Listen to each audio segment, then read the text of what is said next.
Donc, dans cette partie-là, on va parler des nouvelles routes de la soie. S'il n'y avait pas eu tout le tumulte de ces 2 dernières semaines, ce serait sûrement un sujet qui serait beaucoup plus traité. Un peu comme les BRICS. C'est des rendez-vous préparés longtemps à l'avance. Mais il y a toujours quelque chose qui se passe avant. Coïncidence ou diversion, ça on ne sait pas. Dans tous les cas, les nouvelles routes de la soie ou de la soif. Bon, d'accord, là pour la soif. Un petit gobelet. Permet, parce que Oui. il y a la batterie qui est l'eau. Voilà, j'ai remis. Parfait. La Chine, ça tout le monde le sait maintenant, c'est la puissance économique. Elle montait pendant des années, maintenant elle est sur le podium et elle défie ouvertement les États-Unis sur plein de points. On avait déjà traité dans une vidéo auparavant le sujet des BRICS, cette union économique très très plate politiquement, avec différents pays qui étaient aussi montants et qui représentent une grande partie du PIB mondial maintenant. L'Inde, la Russie, la Chine, etc. Ça, ce sont des projets communs. Mais il y a un projet qui est spécifique à la Chine, qu'elle fait passer pour un projet à l'échelle mondiale, mais c'est clairement une initiative de la Chine pour la Chine. On a trouvé une belle petite vidéo de présentation et on vous présente par la même occasion ce média brut qui est celui des Français. Pas forcément des mêmes que vous, mais bof. Ça va être une vidéo assez courte, donc il faut la regarder en entier, qui présente le projet de la nouvelle route de la soie. C'est aussi le projet qui va atteindre la France et l'Europe par la voie terrestre, mais c'est aussi un projet dirigé vers l'Afrique. Là, c'est des réactions assez européennes qu'on va voir. Mais le projet est bien présenté, on peut le regarder.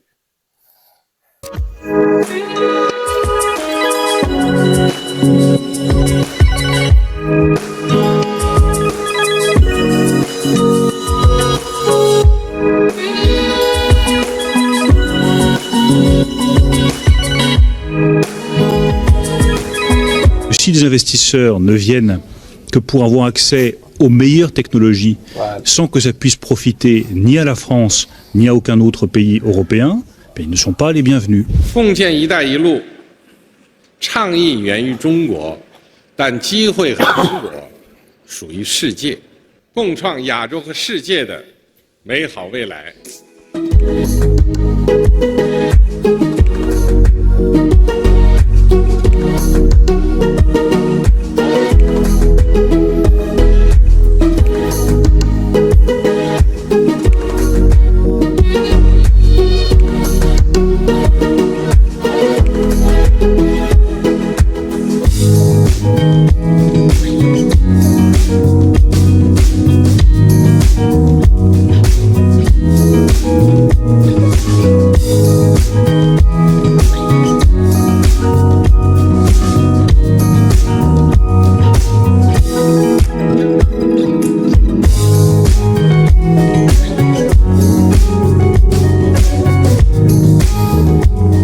Vous avez, vous, vos intérêts stratégiques, nous le comprenons très bien.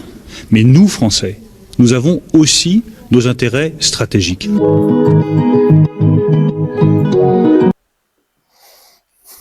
Serait-ce de la peur que je verrai dans Bruno Le Maire? Mais il essaie de parler directement à la Chine et de leur dire on ne cédera rien. C'est là qu'on comprend comme c'est bien d'avoir l'Union européenne avec un représentant qui doit gérer toute la pression centrale. Mais non, c'était pas de la peur, c'est sûrement qu'il a mangé quelque chose et c'est mal passé. Mais il était très déterminé. Ça se voit, hein. On pourrait presque avoir des frissons.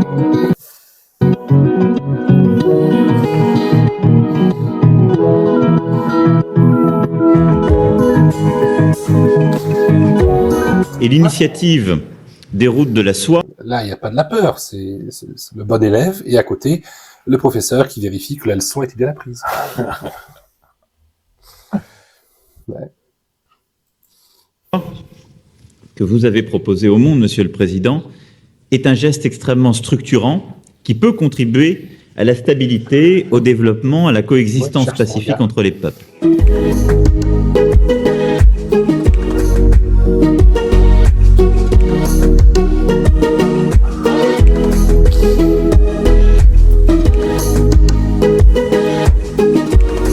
Megerősítettük azt a fölismerést, hogy körülöttünk egy új világrend alakul ki mind a politikában, mind a gazdaságban.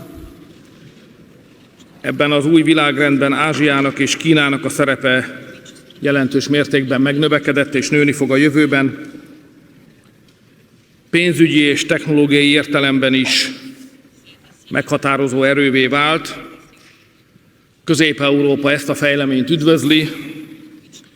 Úgy látjuk,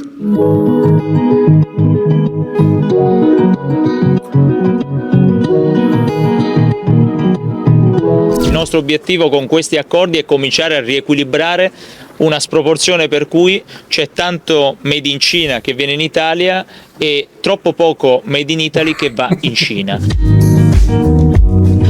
Non mais, d'où il pense qu'il va augmenter ses exportations de la rhodèse chinoise? Mais c'est ça qui est merveilleux. Dans cette vidéo, tu as les représentants de l'Europe, de la vieille Europe, pour qui le nom Non mais de leur pays ils ont l'air déconnectés en fait. Ils ont pas l'air de comprendre la claque qu'ils sont en train de se prendre en fait. Exactement. C'est ça qui est tellement intéressant là-dedans. C'est que il y avait un ancien ordre mondial, mondialisation, etc.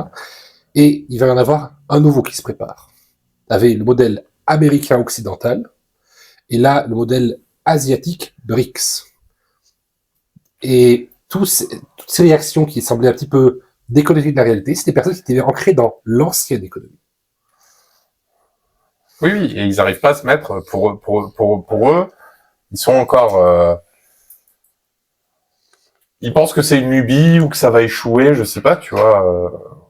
Et ils peuvent que l'espérer. Ils sont tellement ancrés dans le modèle américain, Oui, mais- on leur a dit qu'il y a que ça qui marche, toute leur éducation a été faite là-dessus. Tu vois, autant. On va revenir à TSK, tu vois, encore une fois. Mhm. On l'apprécie ou on l'apprécie pas autant comme, ça c'est pas le débat. Mais à l'époque où il était au FMI, c'est le seul à avoir vu l'émergence des BRICS. Mhm. C'est le seul qui avait alerté justement sur ça en fait, qui avait tout vu, justement sur le bloc occidental. Mhm.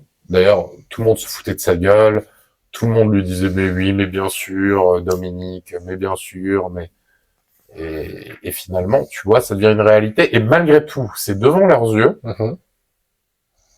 Et ils le voient pas. Et ils sont dans le déni total. Mais la réaction d'Emmanuel Macron, elle était bien.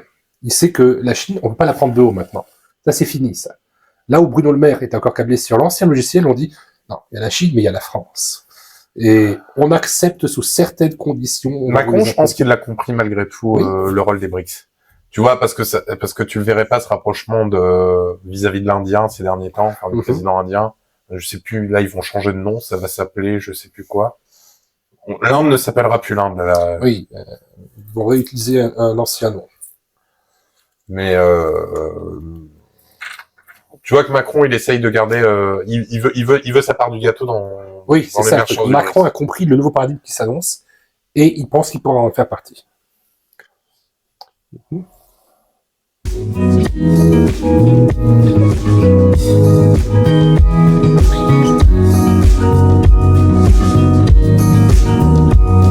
“中国不打地缘博弈小算盘，不搞封闭排他小 Ah, tu peux 圈 pas 子， exclure, ça, Non, c'est non, sûr. non, non, non, non. 不做凌驾于人的强买强卖。” Dernière phrase, qu'elle n'impose rien, aucune mesure commerciale n'est imposée, c'est sa signature. Aucune manœuvre géopolitique. Voilà. Mais t'as raison pour dire que Macron, lui, il a l'air bien conscient parce que on voit Bruno Le Maire. Et quand Enfin, on pas voit- spécialement que sur cette vidéo, hein, j'ai vu par rapport Mais la façon, Xi Jinping, lui, il sait ce qu'il vaut maintenant. Oui, c'est ça. C'est-à-dire que tu vois, il est confiant. Oui. Il a même une posture où il est confiant. Et t'as Emmanuel Macron à côté qui essaye de l'impressionner. Voilà. Bon. Il y a un nouveau professeur maintenant. Voilà, c'est ça. Bon. Vous l'aurez compris, en fait, la nouvelle route de la soie, c'est pour contrôler le marché mondial. La Chine, contrairement aux États-Unis qui avaient misé tous sur la suprématie du dollar en tant que monnaie d'échange, la Chine plus pragmatique va miser sur toutes les voies du transport commercial. Donc, en fait, elle reprend le modèle allemand. Mais à l'échelle telle que la Chine peut l'envisager. C'est ça. Parce que la Chine a sans cesse monté. Toutes les prévisions américaines disaient que ça allait s'effondrer très bientôt. C'est depuis les années 90, déjà ils disent ça pour de la Chine. Finalement. Chacune des crises a été bien gérée par la Chine. C'est la Chine qui donne des leçons de capitalisme en fait aux Américains. Et maintenant, le projet de la Chine, c'est ces nouvelles voies commerciales. La Chine, en plus d'être maintenant extrêmement riche, est un pays qui a une balance spécifique dans son économie. Elle produit beaucoup plus qu'elle ne consomme. Il faut qu'elle exporte. Et nous avons tout le marché européen, tout le marché africain. Ce qui est bien aussi de rappeler aussi sur la Chine, c'est que ça fait 10 ans, là où pendant des années la Chine a été l'usine du monde, il y a eu 10 ans une prise de virage justement prise par Xi Jinping, justement sur un changement de paradigme, c'est de plus produire des produits, mais d'être dans la tech.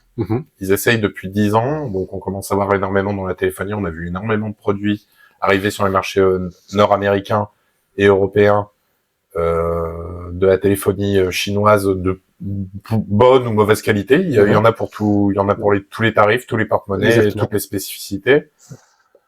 La qualité chinoise, maintenant, ça existe. Ouais, bah écoute, j'ai pris mon premier téléphone chinois. Ça fait déjà 3 ans. Il est toujours aussi bon qu'au premier jour, en fait.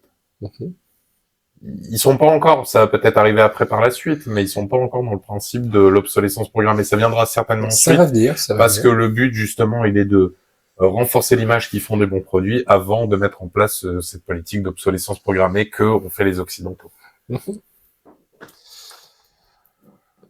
Alors, là, sur cette carte, vous vous souvenez sur la vidéo qu'on avait fait la semaine dernière concernant justement le cas de Taïwan et de justement la vente d'armes et comment l'Amérique avait consciencieusement fermé l'accès au Pacifique à la Chine. La Chine veut effectivement aller sur le Pacifique, mais elle fait aussi dans le réaliste direct, dans ce qu'elle peut faire directement. Et là, toute l'Eurasie et toute l'Afrique, elle a déjà tout prévu. Et sur 10 ans, elle a déjà commencé à faire beaucoup. Il me semble que la route qui devait aller en Europe, au moment justement, le gros problème, c'est qu'elle est bloquée en Ukraine avec la guerre. Ce qui ennuie énormément aussi Xi Jinping, cette guerre. Elle est bloquée. Elle devait passer par l'Ukraine. Mais la voie ferrée, pour les transports, qui maintenant fait passer les produits de Chine directement, par exemple, jusqu'à Londres. Avant, fallait passer par la voie maritime, par le canal de Suez, et ça prenait à peu près 1 mois si on était rapide. Et on a vu comment ça peut bloquer ici. Là maintenant, avec la voie ferrée, depuis 2-3 ans, en 2 semaines, c'est plié. C'est un énorme changement pour ça. Maintenant, la Chine produisait pas cher, maintenant la Chine est incontournable, à la fois pour la qualité et la rapidité des expéditions. D'ailleurs, ça ne vous a pas échappé que maintenant, de plus en plus de gens commandent sur AliExpress. Avant, t'avais que Amazon et eBay, c'était mort. Ah ouais, ils ont même plusieurs concurrents. Ils ont Wish, ils ont AliExpress, ils ont Temu, ils ont Shein. Parce que maintenant, ils peuvent livrer en Europe aussi bien qu'ils le font. Ils ont au moins 4 marketplaces, à ma connaissance, voire peut-être plus. Peut-être parce que après, il faut aussi savoir que les Chinois ont une politique intérieure qui est ce qu'on appelle le locavorisme, c'est-à-dire on consomme local. Donc, notre technologie, on consomme notre technologie, même si elle est moins bien que les autres, on consomme notre technologie. On est dans une logique. On garde le contrôle. De garder le contrôle. Et même les Chinois, quand ils voyagent à l'étranger, ont l'habitude de garder leurs habitudes de consommation. Ils ne mangeront que leurs produits chinois s'ils habitent en France, je sais pas, en Allemagne, en Pologne, au Royaume-Uni, en Italie, en Espagne. C'est pour ça d'ailleurs, par exemple, que la réplique du ministre italien était assez naïve en fait. Il y a beaucoup de produits made in China en Italie, mais l'Italie veut que la Chine, elle, ait recours massivement au made in Italie. Il n'a pas froid aux yeux. Mais ce modèle-là, on l'a déjà vu. C'est avec le fait en USA. Oui, le produit américain. Oui, mais c'est le produit américain fait en Malaisie, fait... Maintenant, mais à la base. Oui, oui. Souviens-toi, juste après la Deuxième Guerre mondiale, c'était ainsi. La caméra va bien? La caméra a des soucis. Le chargement, je regarde. Continue. D'accord, je continue. Les voies terrestres, elles, pour la voie ferrée en tout cas, elle est déjà tracée. Il y a différents corridors qui vont être créés pour passer par exemple par la Turquie. Pour passer en Europe, il n'y aura pas juste cette partie qui passe par la Pologne, la Biélorussie, la Russie. Il va y avoir aussi un trajet qui devait passer directement par l'Ukraine. Excusez-moi. Ce projet a été retardé évidemment pour les raisons que l'on connaît, mais c'est aussi pour ça que quand la Russie a commencé à dire que l'Ukraine ça prend trop de temps, on vous rappelle que nous on a l'arme nucléaire, etc. La Chine a dit non. Vous l'avez peut-être, mais vous n'avez pas utilisé. Calmez-vous là-dessus. Et la Chine a pu en partie calmer Moscou sur les méthodes qu'il voulait employer. D'où aussi en partie l'enlisement du conflit. C'est ça. C'est pour ça qu'on a vu beaucoup de visites de Xi Jinping en Russie pendant toute l'année, là justement de la première année où s'est déroulée la guerre contre l'Ukraine, où Xi Jinping disait bon, économiquement, c'est pas bon ce que tu es en train de faire. Ah, il prenait moins de pincettes en plus. Ouais. Et c'est pour ça, Moscou, qui était menacé par tous les grands pays européens, les sanctions européennes, Moscou, il s'en foutait. Par contre, quand c'est la Chine qui a dit non, là tu ralentis, Moscou est redescendu d'un cran. À l'instant, faisons un petit tour des commentaires rapides. Vas-y. Continue.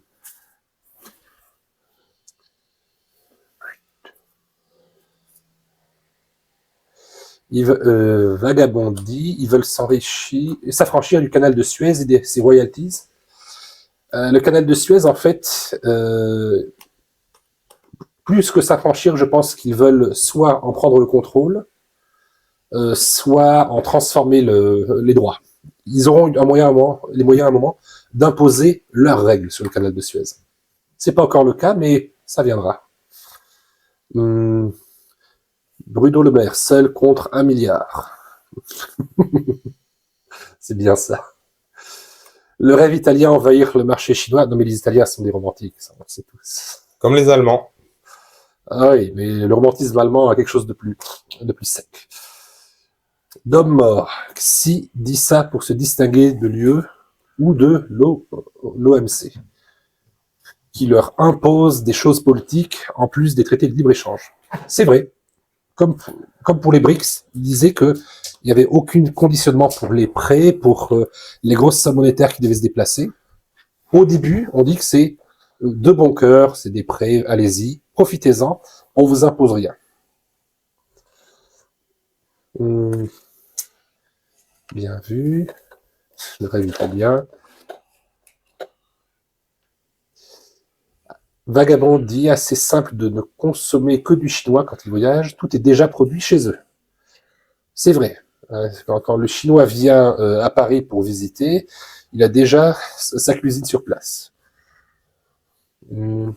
Delague ?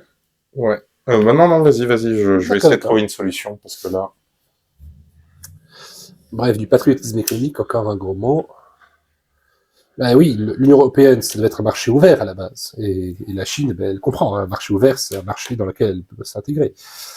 Vagabonde, eux seront salués pour cette action intelligente, tandis que nous avons le devoir de nous ouvrir au monde et autres cultures, c'est notre supériorité culturelle qui nous coule. Ben oui, la Chine est ouverte à l'export, mais à l'importation, pas n'importe quoi. Tous ces corridors-là, vous voyez en Afrique et dans l'Asie du Sud, c'est pour l'importation, mais de matières premières. La Chine transforme les matières et le revend ensuite en produits finis, mais toutes ces régions-là, c'est Hop là. des matières premières. Là, je passe mieux sur cette caméra, j'ai l'impression. Faut prendre notre meilleur profil, le profil Facebook. Donc, on reprend où t'en étais. Rapide sur les... Tu oublies la voie aérienne, les Chinois semblent acheter les aéroports de Wuhan et de Toulouse. Alors, la voie aérienne, oui, mais il faut pas oublier que le transport principal des marchandises à grande échelle se fera par les voies terrestres et maritimes. On ne peut pas transporter aussi facilement les conteneurs. Mais c'est vrai, toutes les voies de transport sont bonnes. Vagabond, j'en perds l'équilibre, les alliés directs, on comprend. Sûrement une webcam made in China.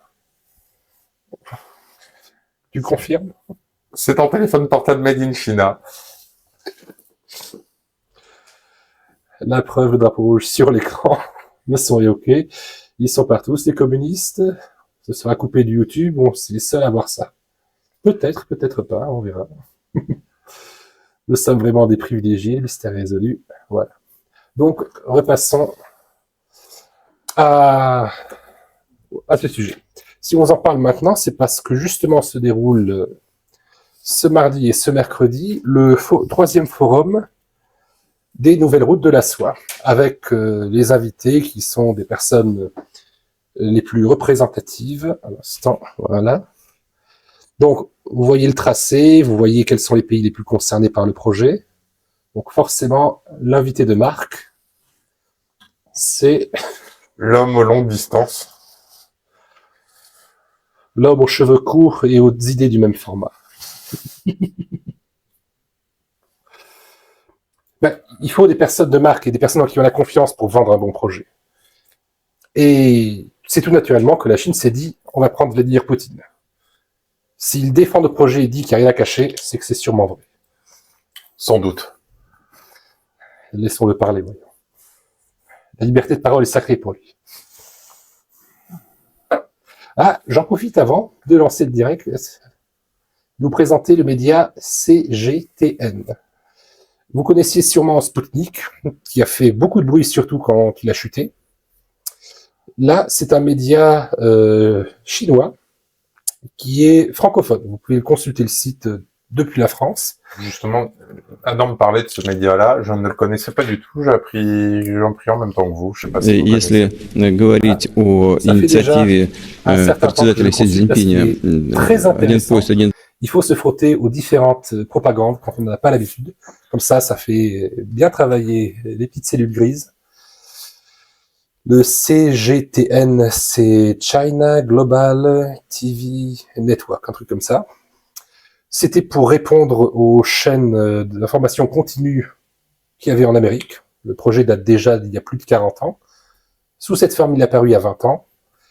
Et c'est une chaîne d'infos en continu. C'est le BFM TV de la Chine, du Parti communiste chinois. Maintenant, écoutons comment Vladimir Poutine présente ce projet d'envergure. Если говорить о инициативе председателя Си Цзиньпиня «Один поезд, один путь», он, по-моему, лет 10 назад сформулировал само по себе идею, то она, мне представляется, была очень своевременной и хорошо развивается. Ведь эта идея, она, в ее основе лежит попытка объединить возможности многих стран для достижения общих целей развития. Это хорошая, правильная и технологически выстроенная инициатива, которая развивается.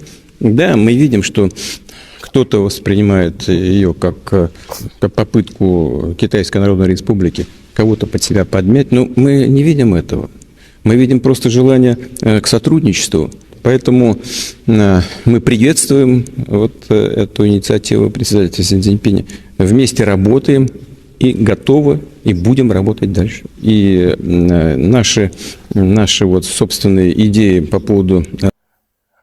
Alors, pendant la première minute, c'est en fait brosser le projet dans le sens du poil. C'est ceux contre Poutine se prémunissaient auparavant en disant que la mondialisation américaine c'est une chose mauvaise. Ici, une volonté de coopération entre les peuples, un projet pacifique, humaniste, ça lui plaît. Vous remarquerez aussi, pour ceux qui ont déjà vu des vidéos avec Poutine, sur la plupart de ces vidéos tournées en Russie, il prend vraiment tout le monde de haut. Hein. Il est sûr de lui, il n'hésite pas, il sait exactement ce qu'il veut dire, à qui il veut le dire et sur le ton qu'il veut. Là, c'est une des rares situations où Poutine est un peu plus fuyant. Hein. Il est plus, il réfléchit plus aux mots qu'il va poser. Là, il n'est pas en territoire conquis. La deuxième partie de cette vidéo-là est aussi très intéressante. Развитие Евразийского экономического союза, например, строительство Большой Евразии, они полностью совпадают с китайскими идеями в рамках предложенного сотрудничества «Один пояс, один путь». 您觉得在过去的10年当中共建“一带一路”倡议从一个理念变为现实，为全球的发展带来了哪些实实在在的改变？ Мне кажется, что главное преимущество предложенной китайской стороной концепции взаимодействия заключается в том, что в рамках этой работы никто никому ничего не навязывает.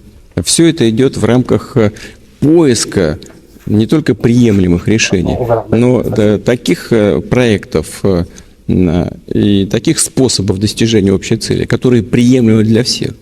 Вот предложенный китайской стороной концепции взаимодействия заключается в том, что в рамках этой работы никто... Personne n'impose sa volonté aux autres. Si c'est les services d'information russes qui vous le disent, là on peut foncer les yeux fermés. Никому ничего не навязывает. Все это идет в рамках поиска не только приемлемых решений, но таких проектов и таких способов достижения общей цели, которые приемлемы для всех.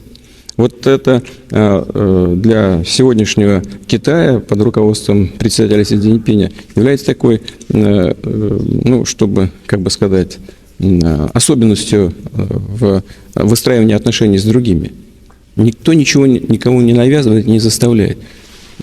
Только предоставляются возможности. И если какие-то возникают сложности, ищутся компромиссы. И всегда находятся, как я уже говорил. Вот это, на мой взгляд, то, что отличает предложенный председателем Китая проект «Один пояс, один путь» от многих других, которые пытаются реализовать в мире страны с тяжелым колониальным наследием. Non, quand on te fait une présentation comme ça, toi tu achètes ou pas? Aucune coercition. Ça a l'air vendeur. Hein. Et si c'est Poutine qui avait lutté tant d'années contre la mondialisation à l'américaine, et s'il te dit ça, c'est que ça marche. Pas rassuré quand même. Sur vraiment... Pourquoi c'est la distance Covid entre les fauteuils? Non, mais plus sérieusement...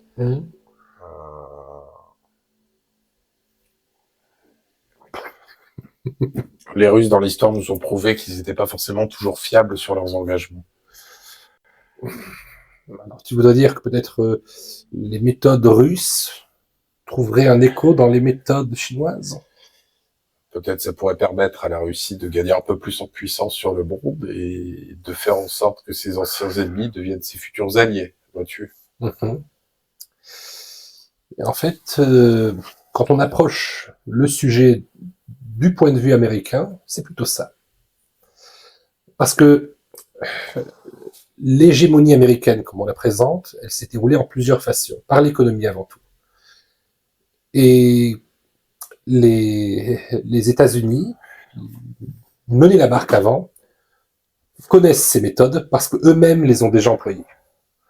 on aide à la construction d'un pays, ici on va faire des prêts, ici on va apporter plus de technologie. Il y a eu un rapport très intéressant qui est sorti à ce sujet, fait par l'OTAN, où il présente justement le projet des nouvelles routes de la soie. Ça s'appelle aussi le projet La ceinture et la route, Belt and Road Initiative. Donc BRI. Vous connaissez les BRICS. Maintenant, quand on parlera des BRI, c'est pas que quelqu'un oublie une lettre. C'est un projet à part entière. Parce que celui-là, il est 100% chinois dans l'initiative et dans sa réalisation.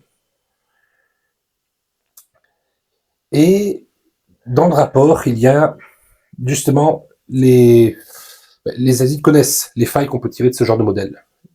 Et ils sont rapidement présentés.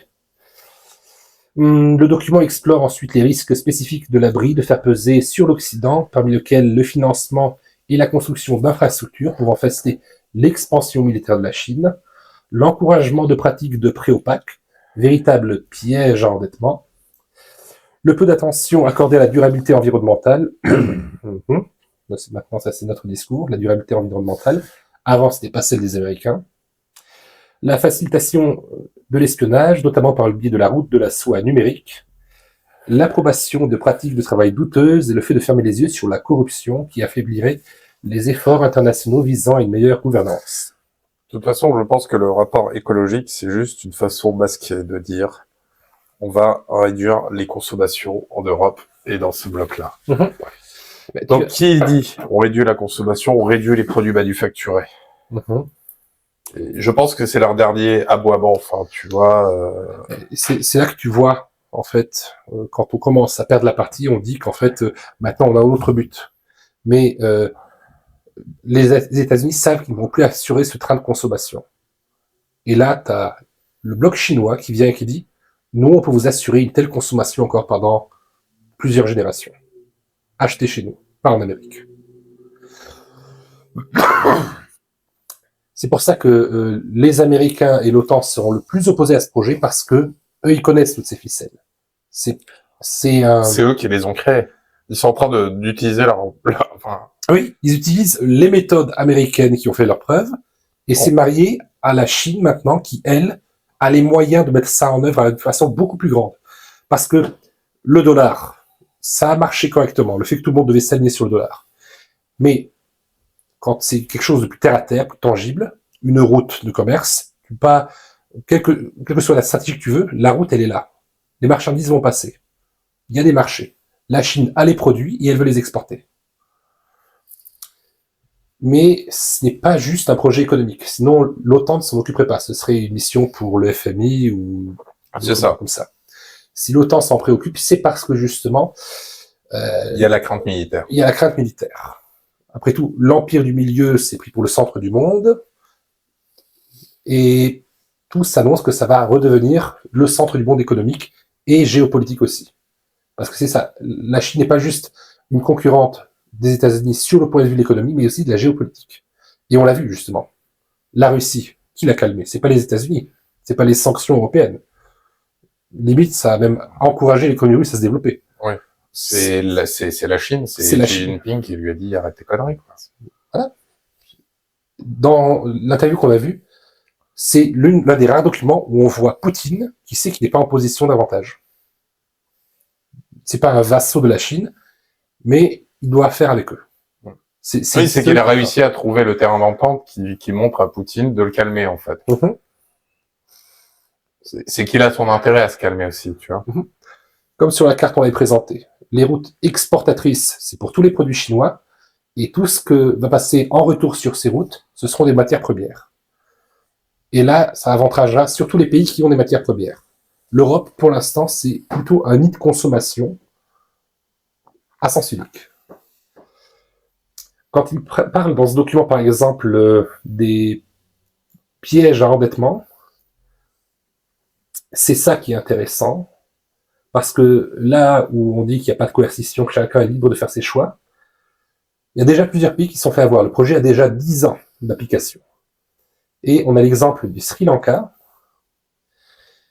qui, quand il a accepté de faire partie du projet des nouvelles routes de la soie chinoise,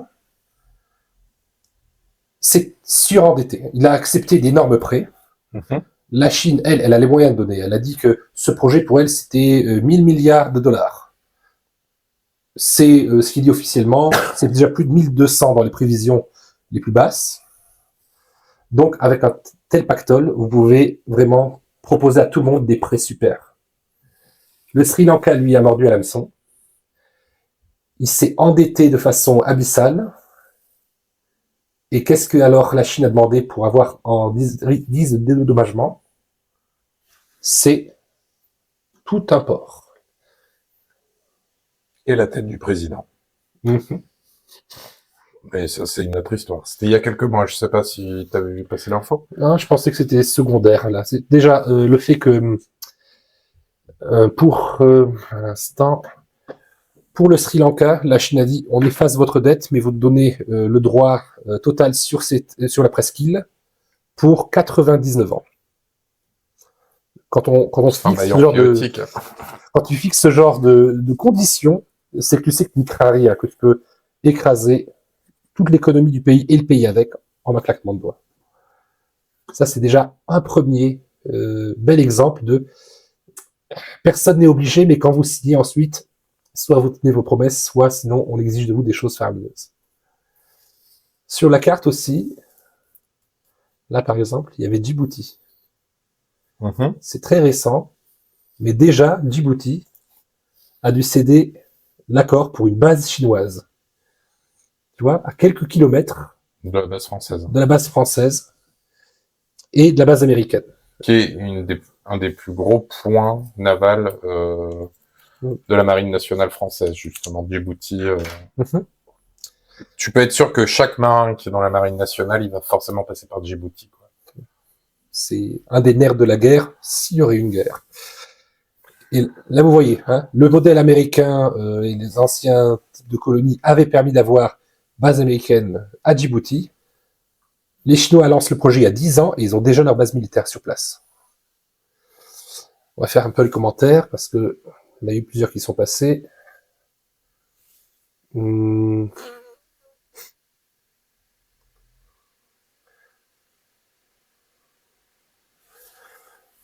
Voilà.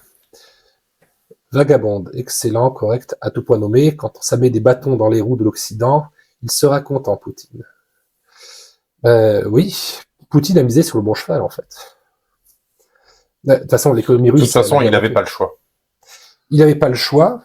Si, il avait le choix de faire une sorte de Corée du Nord, repli total sur soi, parce que ses généraux avaient supplié Poutine de ne pas le faire, parce qu'ils disaient, si on continue comme ça, d'ici 5 ans, on est tous vendus à la Chine. Ils ont dit ça il y a... Oui, 5 ans, donc ça passe. Le projet a été acté. Un petit acte sur lieu à la fin. Les Russes, pas fiables dans l'histoire. À nous de leur donner une seconde énième chance, les yeux fermés. Il a l'air de bonne foi dans la vidéo.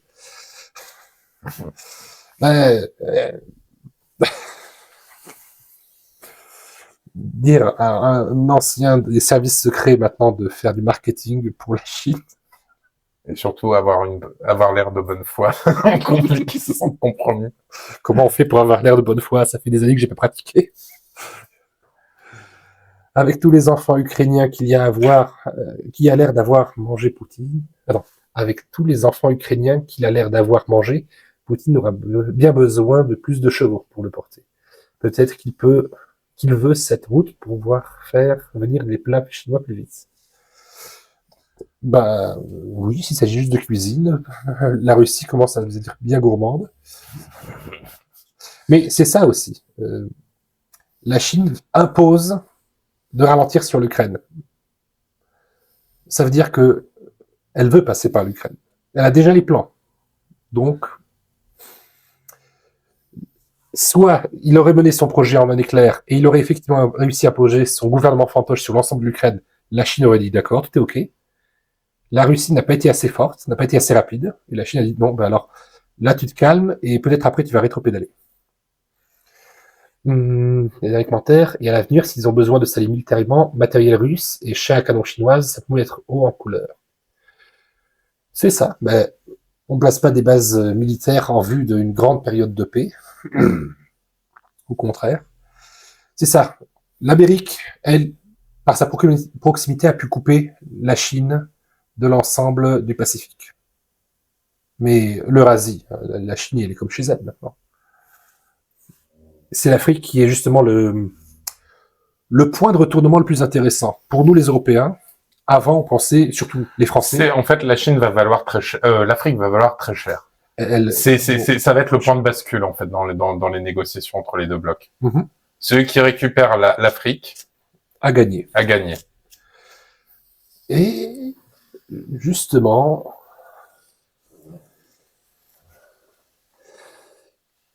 le troisième forum de la ceinture et la route, donc les nouvelles routes de la soie, vous allez voir comment l'Afrique interprète ça.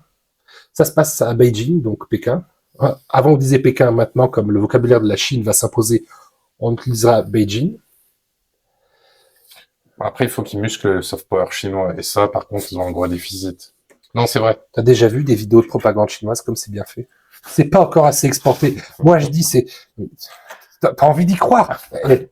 Ils peuvent engager un acteur comme Poutine.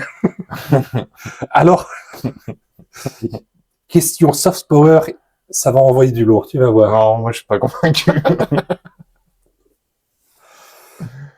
Alors, voici, coopération, voilà. Bon, je crois que c'est un forum qui permet pratiquement tous les pays du continent de comprendre comment la Chine se développe, comment la Chine parvient à tirer son épingle du jeu en termes de développement. Puisque la Chine aujourd'hui est un pays modèle, elle inspire les autres pays qui veulent bouger. Quand on se rappelle l'histoire de la Chine était comme des pays africains qui avaient un petit souci de développement, mais grâce au dynamisme, grâce aux efforts concertés. Tu vois, le soft power. La Chine, elle est en Afrique, elle dit, on était comme vous. Toute la Chine dit, regardez les pays africains. Nous aussi, on était traînés très bas. On était surexploités. On est fait de la même terre. On vous donne la chance d'être comme nous maintenant. C'est vrai que ça fait très coco, en fait, pendant le discours. Écoute, continue. Et la Chine aujourd'hui a pris un envol important en termes de développement, et ce qui est encourageant. Et aujourd'hui, quand vous partez en Guinée, même la radio où nous travaillons, la RTG, elle a été construite par la Chine. Et le palais présidentiel a été construit par la Chine. Le stade construit par la Chine. Il y a une coopération dynamique, une coopération gagnant-gagnant entre les deux pays. Si tu désobéis, c'est à la Chine. Et je crois que nous gagnons beaucoup plus avec la Chine qu'avec les autres pays. Écoutez, la Chine, c'est un grand pays. C'est un pays qui a réalisé de progrès énormes pour nous, pays africains. Je pense que c'est une opportunité que nous allons vraiment, que nous devons capitaliser pour que nous puissions bénéficier de l'expérience de la Chine. Sur le plan économique, nous avons grandement besoin, il faut qu'on soit clair là-dessus, nous avons grandement besoin de l'apport de la Chine parce qu'il y a tant de défis à relever au niveau du continent. Par exemple, dans mon pays, nous entretenons des très bonnes relations avec ce grand pays. Et Tu sens quand même que les deux jeunes qui viennent de passer, ça fait partie quand même de l'intelligentsia de ces pays-là quand même, tu vois. Mm-hmm. Mais tu vas voir, jusqu'à la fin de la vidéo, de cette vidéo, et ensuite je t'en fais le bon retournement qu'il faut comprendre. Nous aimerions qu'à l'issue de ces assises, nous puissions vraiment avoir de l'accompagnement, nous puissions avoir de moyens, nous puissions pourquoi pas avoir de réalisations concrètes de la part de la Chine, qui est un pays qui soutient déjà la RDC dans beaucoup de projets. Et je pense qu'à l'allure où la Chine tient à amener notre pays, nous allons nous imprégner de la valeur, de l'importance que la Chine accorde au développement au niveau de pays qui en ont besoin. Le forum lui-même, je parie que nous aurons beaucoup à apprendre. Les pays qui sont là invités auront beaucoup à tirer, puisque les populations attendent vraiment des œuvres concrètes pour l'amélioration de leurs conditions de vie. Tu vois, c'est ça qui est assez triste quand même pour le peuple africain. Mm-hmm. C'est qu'ils ont tellement des espoirs profonds d'émancipation que on pourrait leur faire croire aux aliens, quoi. Ben, il y a eu l'Europe. Ça a plus que ça a plus que mal marché. Ouais, c'est ça. Ouais. Les Américains ont essayé quelque chose. Non. Pas forcément beaucoup mieux. En plus, l'Amérique, elle a mal fait avec l'Afrique. Elle a sous-investi. Et là, t'as la Chine qui met les moyens, qui fait des propositions et qui comprend. La Chine, elle est très bonne stratège. Elle a compris sur quel fil il fallait danser avec l'Afrique. Ah, de toute façon, moi je sais, tu as d'expérience en Côte d'Ivoire. La Chine est très très bien implantée déjà en Côte d'Ivoire. Et que, en gros, si tu veux des produits d'importation, tu dois les payer en yuan. Non, en contrat de travaux publics pour payer. C'est ça le business à la chinoise en Afrique, en fait. C'est comme ça que ça fonctionne, en gros. T'as besoin de denrées, d'exportation, on accepte à une condition, c'est nous qui te faisons tes infrastructures. Donc toutes les autoroutes, ça a été fait par les Chinois. Résultat, 2-3 ans après, les routes, elles s'étaient à nouveau toutes pétées. Enfin, en plus, il a envoyé des standards de qualité tout pourris, tu vois. Je suppose au niveau du paiement africain aussi, tu vois. Je pense que c'est lié aussi, tu vois. Donc, parce que en fait, on a cette image aussi du Made in China tout pourri. Mais tout dépend du prix que tu mets. Tu peux vraiment avoir de la qualité de Chine. Tout dépend du prix que tu mets à la Chine. Justement, pour, par exemple, certaines autoroutes ou voies ferrées, où la Chine savait que ce serait pour l'export de ses produits, pas du commerce intérieur de l'Afrique, mais de ses produits, elle a misé sur une grande qualité, et la condition, c'est que on vous impose pendant le temps d'apprentissage, d'adaptation, tu appelles ça comme tu veux, que pour chaque employé local, il y a un employé chinois qui supervise, qui cadre, qui gère. Et c'est pour ça, tu vois, je sais pas c'est qui a dit ça, mais que c'est Dom Mort qui disait ça dans le chat tout à l'heure, qui disait que les Chinois amenaient, que les Russes amenaient leurs salariés en Afrique, mais les Chinois aussi apportent aussi leurs ouvriers. Oui. La Chine, elle est tournée vers. Parce que il faut aussi voir aussi, c'est que ils veulent surtout pas se faire copier leur technologie. Donc ça sera de toute façon quelque chose qui sera non négociable avec la Chine, c'est que si tu voudras un produit de Chine qui nécessitera une installation dans ton pays, tu auras impérativement les ouvriers. C'est là l'histoire de la Chine qui joue, c'est que à la fois elle a été le pays qui a dû apprendre comment on s'empare des technologies des pays qui sont plus riches que vous, donc elle peut s'en protéger quand elle a un pays qui n'est pas à son niveau, là, aucun pays à son niveau, elle peut imposer ses conditions pour que ces technologies ne disparaissent pas, et en même temps elle a appris à copier les stratégies de l'Occident pour s'implanter sur différents marchés, sur différents pays et les faire chanter. Tu avais parlé de soft power tout à l'heure. Ben, justement, voilà, il y a au forum, un bon exemple dans leur discours, hein, de toute façon. Dans les faits, tu as le président du Congo qui est venu, tu as le ministre du Tchad, si c'est du Niger. Alors, pourquoi on montre cette vidéo? Là où normalement, dans l'inconscient européen qu'on a, ou l'inconscient occidental, quand on veut faire la promotion de quelque chose, on va montrer cet extrait du chef d'État, ou ce ministre-ci, ce général-là qui va s'exprimer. Ici, on a des journalistes qui ne sont pas venus pour poser des questions, mais qui sont venus présenter le projet chinois. Là, ils font la publicité pour la Chine. Ils répètent directement. Là, on voit que la stratégie de la communication chinoise est extrêmement bien rodée.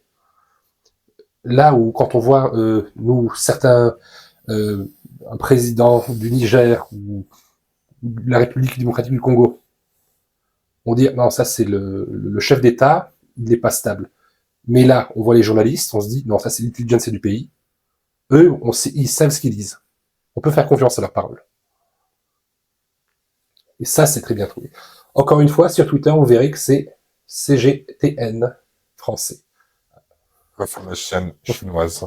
Je vous encourage vraiment à y aller de temps en temps. Non, mais j'irai voir par curiosité, du coup. Je savais même pas que ça existait, je te dis. C'est vraiment très intéressant à voir. Donc, ça c'est vrai que les infos venant de Chine, on en a très peu en Europe, et c'est vrai que s'il y a une chaîne comme ça... Après, voilà, il faut pas regarder, je pense, tu vois, il y a à boire et à manger, tu vois, c'est comme sur tout média, tu vois. C'est comme toutes les propagandes d'un pays. La Chine, même pour l'information, elle a le même modèle.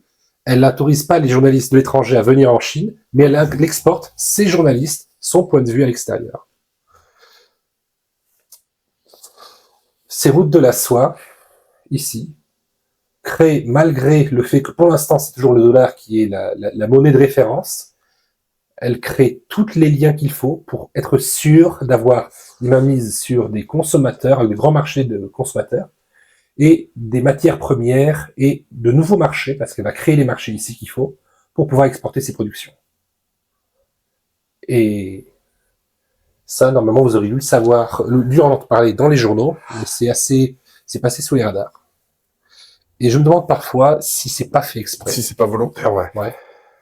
Le forum était prévu de longue date, mais par exemple, la Chine qui rapproche l'Arabie Saoudite d'Israël, elle sait qu'elle va avoir des conséquences. On voit, la Chine connaît exactement les mécanismes internationaux. Et à ce moment-là, juste pendant le forum, il y a toutes les diversions du monde.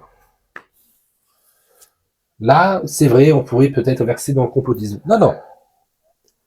Non, après, mais ça, c'est après le mot complotiste, tu vois.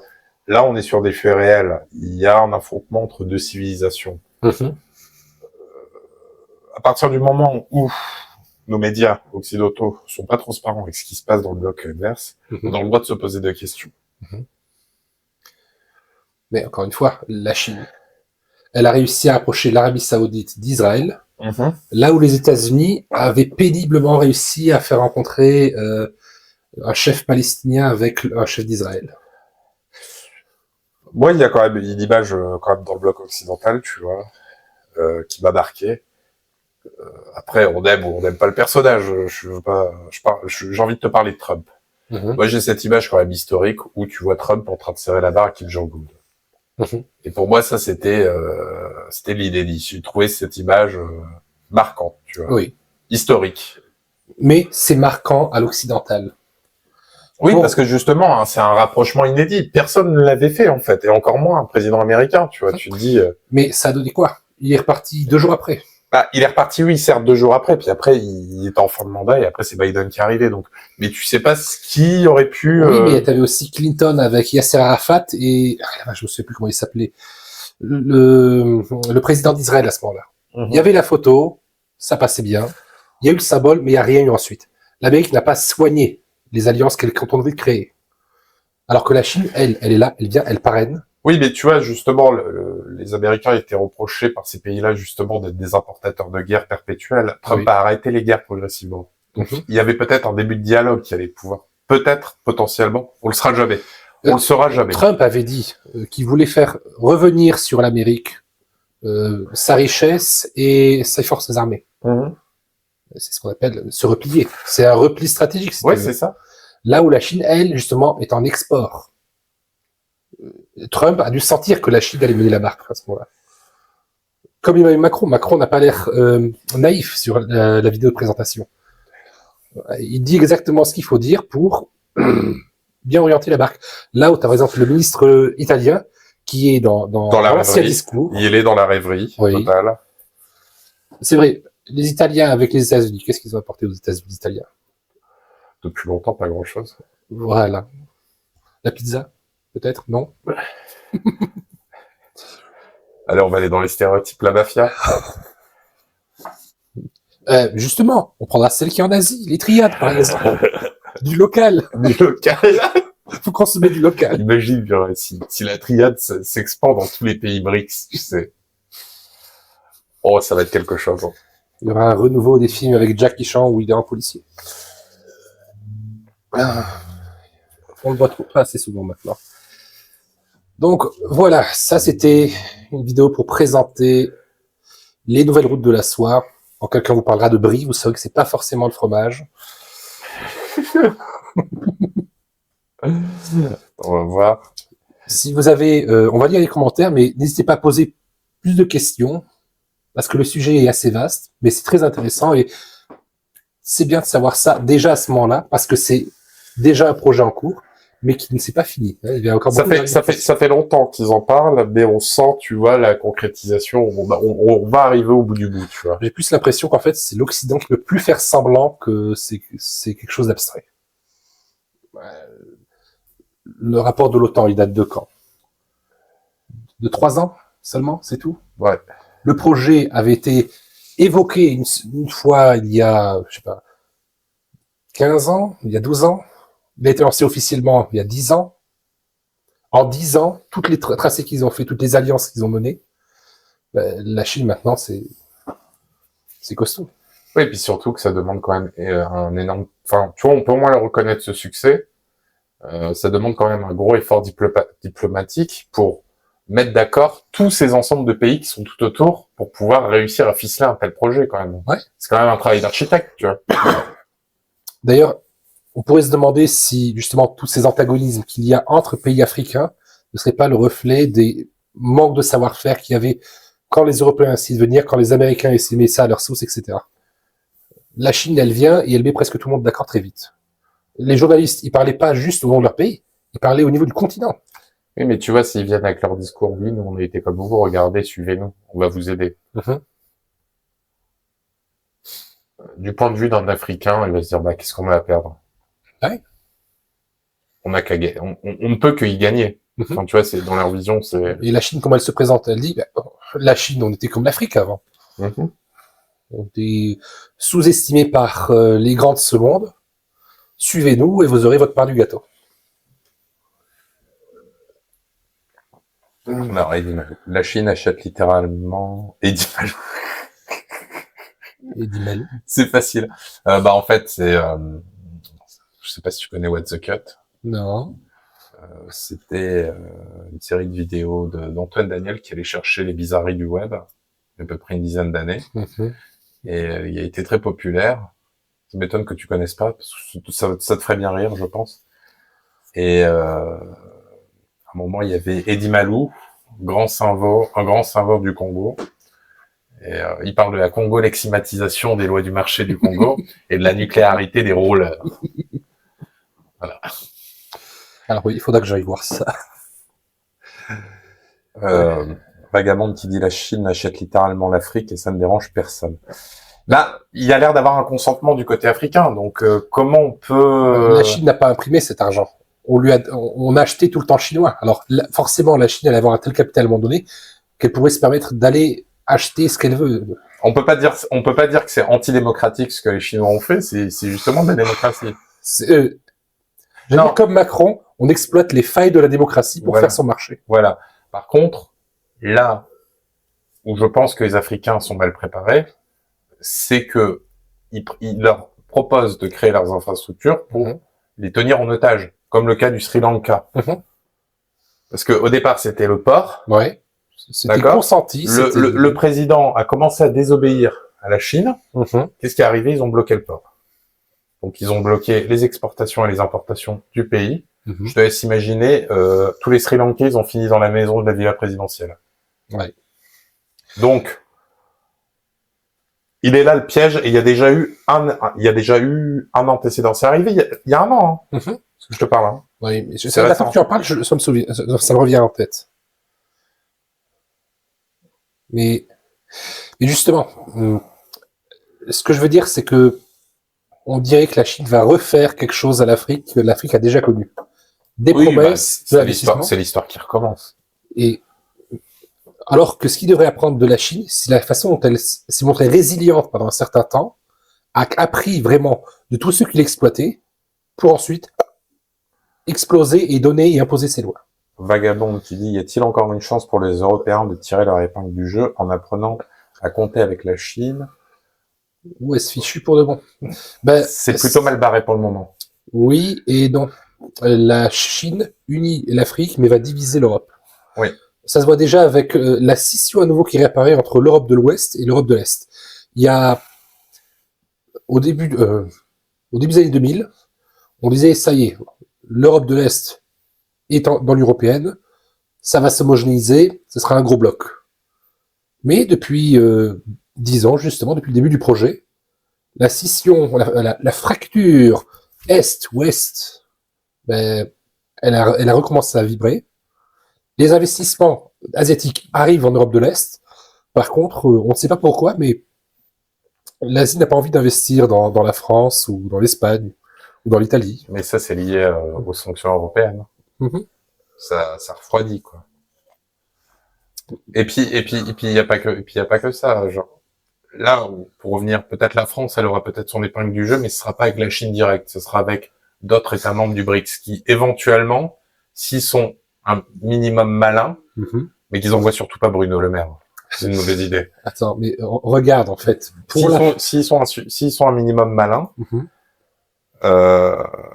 pourraient ficeler des accords assez puissants avec le Brésil et avec l'Inde. La France a quelque chose que la Chine voudrait beaucoup. On a parlé déjà dans la vidéo sur la Corse.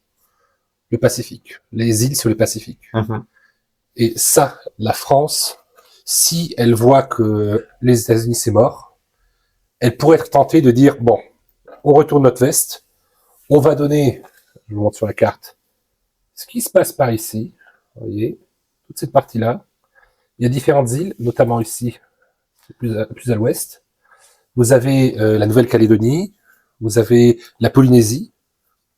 Or, c'est tout ce qui manque à la Chine pour asseoir son pouvoir, le Pacifique. D'ailleurs, même sur la carte, vous voyez, là, c'est pas anodin. Là, c'est bien tracé, etc. Là, des pointillés négligés vers l'Amérique latine. C'est son dernier marché qu'elle veut conquérir, l'Amérique latine. C'est là que la France pourrait être tentée de dire on va accorder plus que l'autonomie, l'indépendance, mais ce sera avec la Chine qui gérera les infrastructures sur cette île et ils auront une partie pour tel port militaire ou telle base. Ce seront des ports marchands. Tout en ayant une base militaire française aussi en place. Oui.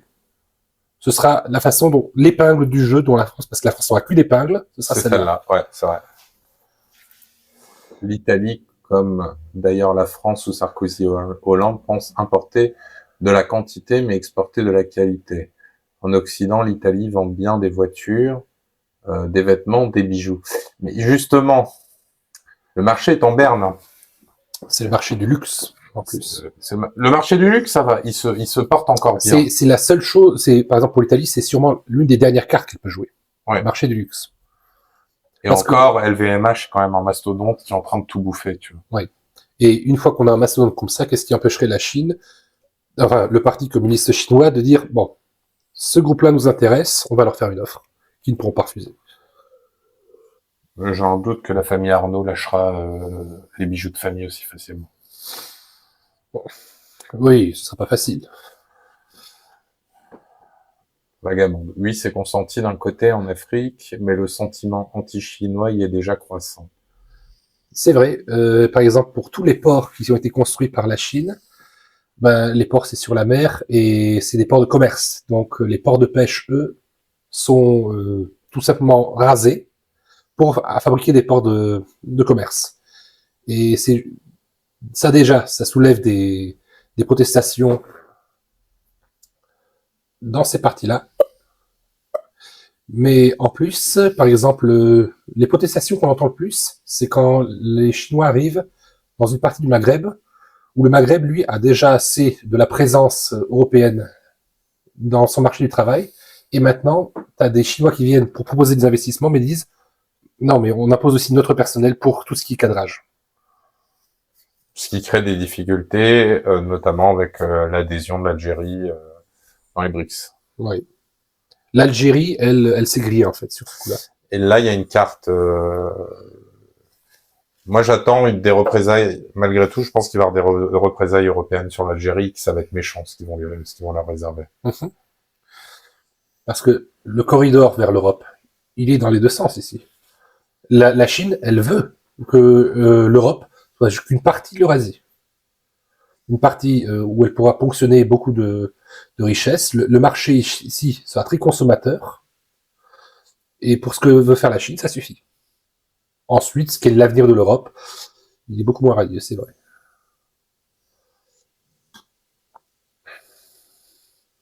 Déjà croissant, ce croissant, pourquoi?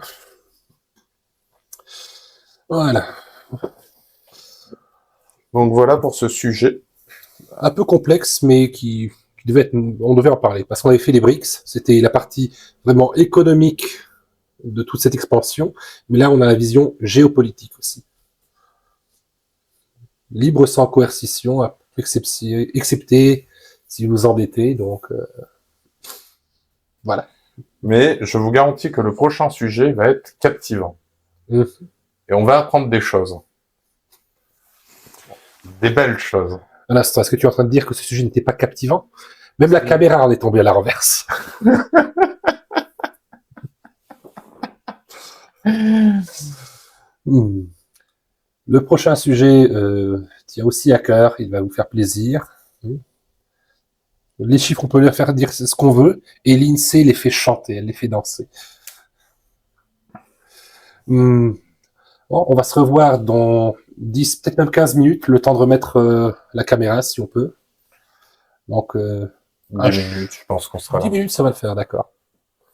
Alors, à tout de suite. À tout de suite. Ah, et n'oubliez pas, sur la vidéo YouTube, vous pouvez commenter, rajouter, parce que c'est un sujet qui va évoluer. Là, on est pendant le forum.